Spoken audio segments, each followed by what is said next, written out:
Kenmore washer 700 series top load F5 error code.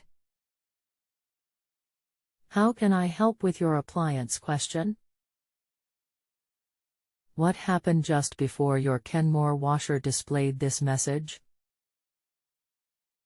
My water heater broke while there is still clothes in the washer. Have to turn off water supply to replace water heater. Then after replacing the water heater my washer started making a clicking sound while F5 is blinking on display. How long has this been going on with your Kenmore washer?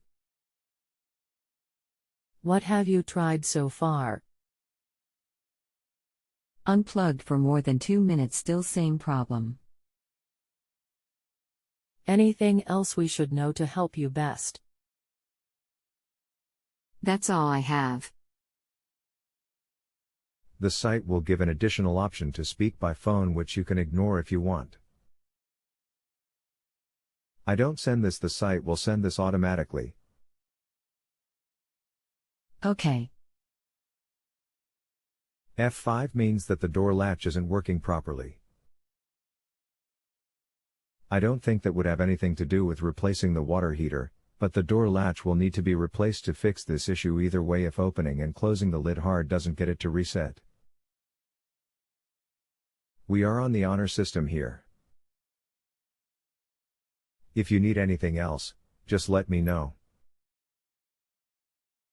You can continue asking follow-up questions at no additional charge after rating my service if you still need assistance. Will do. Can we start? I already sent you your answer 2 minutes ago. Here it is again. F5 means that the door latch isn't working properly. I don't think that would have anything to do with replacing the water heater, but the door latch will need to be replaced to fix this issue either way if opening and closing the lid hard doesn't get it to reset. We are on the honor system here. If you need anything else, just let me know. You can continue asking follow-up questions at no additional charge after rating my service if you still need assistance. If you have a home improvement or appliance question and want to chat with an expert now, visit justanswer.com/ythi.